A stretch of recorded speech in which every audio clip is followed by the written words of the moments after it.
வார்த்தை வேறு வாழ்க்கை வேறு என்று இல்லாமல் சிறந்த வாழ்வியல் நெறிகளை இறுதி வரை கடைபிடித்து அனைத்து தரப்பு மக்களின் அன்பையும் பாசத்தையும் நம்பிக்கையையும் ஒரு சேர பெற்ற மாபெரும் தலைவர்தான் மக்கள் திலகம் பொன்மனச் செம்மல் புரட்சித் தலைவர் எம்ஜிஆர் என்று அஇஅதிமுக பொதுச் செயலாளர் புரட்சித்தாய் சின்னம்மா தெரிவித்துள்ளார்.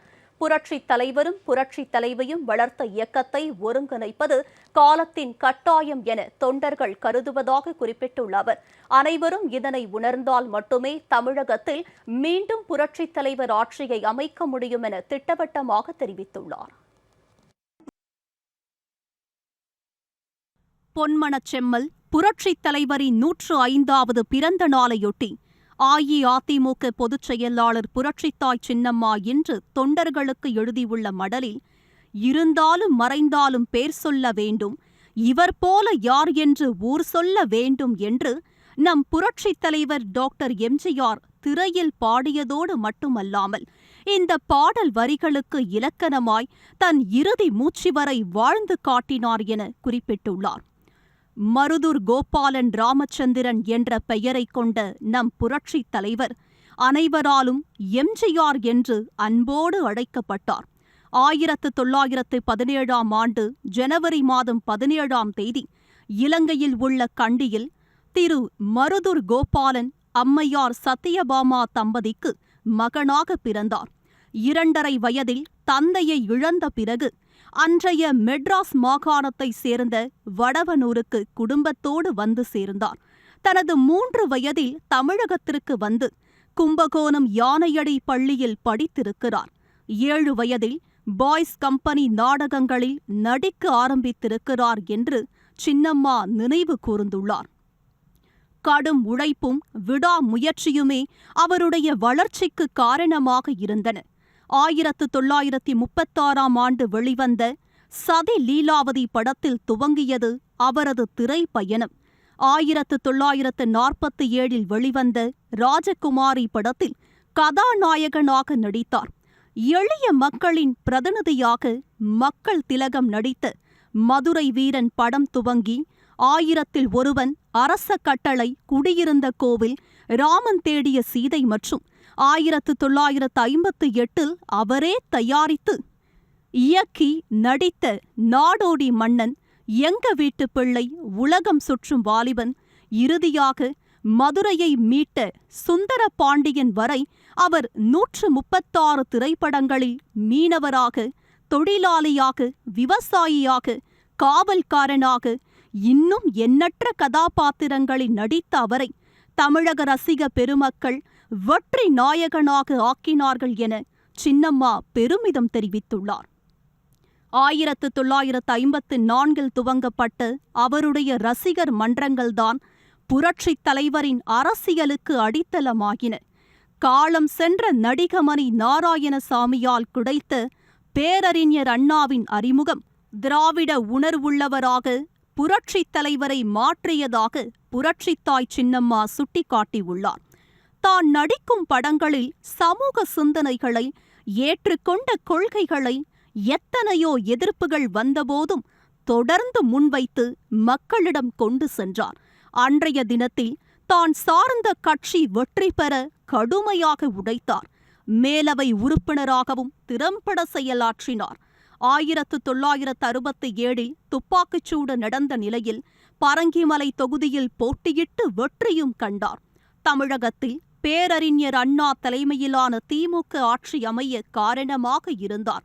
பேரறிஞர் அண்ணா மறைவைத் தொடர்ந்து சூழ்ச்சி வலை பின்னப்பட்டு திமுகவில் இருந்து நீக்கப்பட்டதை புரட்சித் தலைவரின் ரசிகர்களால் ஏற்றுக்கொள்ள முடியாமல் தனி கட்சியை துவக்க விரும்பினார்கள்.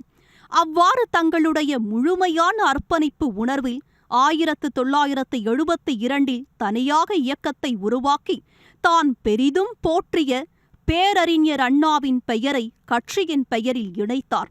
அவருடைய உருவத்தை கழக கொடியில் இடம்பெற வைத்தார். அவருடைய கொள்கையை ஏற்று அண்ணாயிசம் என்று அறிவித்தார். 1973இல் நடைபெற்ற திண்டுக்கல் நாடாளுமன்ற இடைத்தேர்தல் முதல் பல தொடர் வெற்றிகளை பெற்றார் என்று சின்னம்மா குறிப்பிட்டுள்ளார். கட்சி தொடங்கிய 5 ஆண்டுகளில் தமிழகத்தின் ஆட்சி பொறுப்பில் அமர்ந்தார். தமிழக முதல்வரானார்.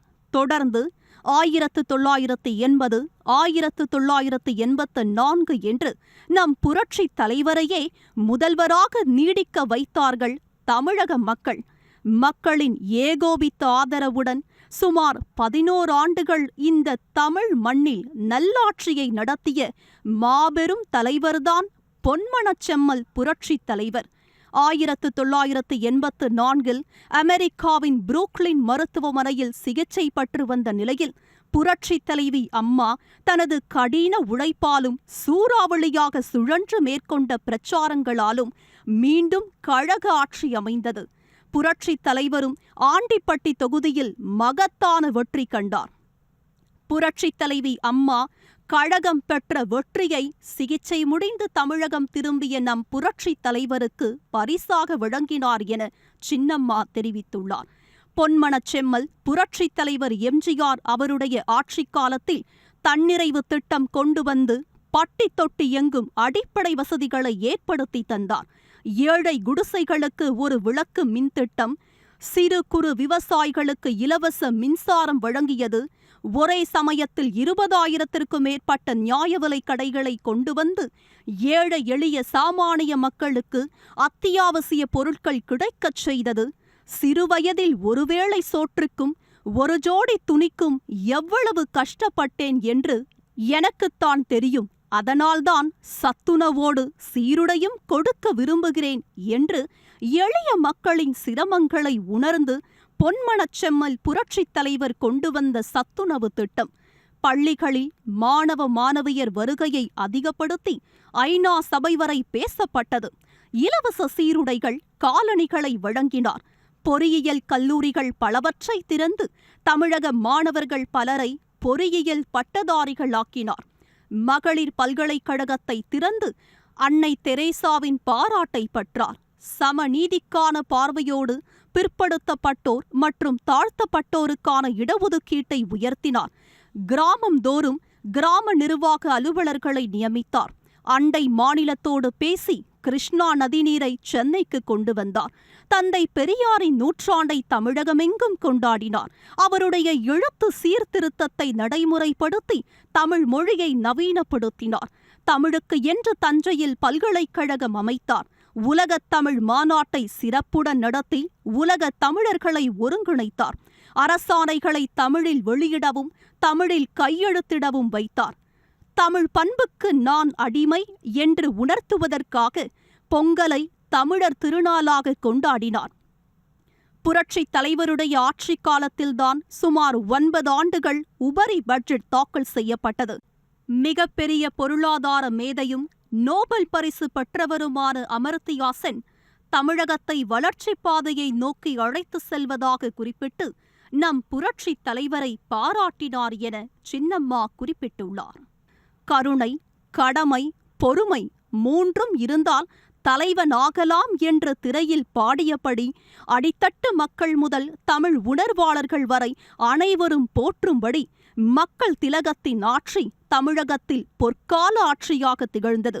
அதனால்தான் இதய தெய்வம் என்று ஏழை எளிய மக்களின் மனதில் நம் புரட்சித் தலைவர் எம்ஜிஆரின் பெயரை நிலைக்க வைத்தது.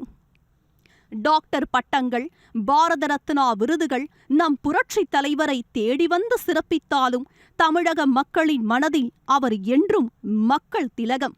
தொண்டர்கள் பார்வையில் அவர் என்றும் வாத்தியார் என சின்னம்மா தெரிவித்துள்ளார். வார்த்தை வேறு வாழ்க்கை வேறு என்று இல்லாமல் சிறந்த வாழ்வியல் நெறிகளை இறுதி வரை கடைபிடித்து அனைத்து தரப்பு மக்களின் அன்பையும் பாசத்தையும் நம்பிக்கையையும் ஒரு சேரப்பட்ட மாபெரும் தலைவர்தான் மக்கள் திலகம் பொன்மனச்செம்மல் புரட்சித் தலைவர் எம்ஜிஆர். ஓடி ஓடி உழைக்கணும், ஊருக்கெல்லாம் கொடுக்கணும் என்று பாடியதோடு அல்லாமல் தான் உழைத்து சம்பாதித்த பணத்தில் பெரும் பகுதியை மக்களுக்கு வாரி வாரி கொடுத்து வள்ளல் என பெயர் பெற்றவர். தேவைப்படுவோருக்கு தேடிச் சென்று உதவும் தெய்வீக குணம் படைத்த மகானாகவே வாழ்ந்து சென்றுள்ளார் என சின்னம்மா குறிப்பிட்டுள்ளார்.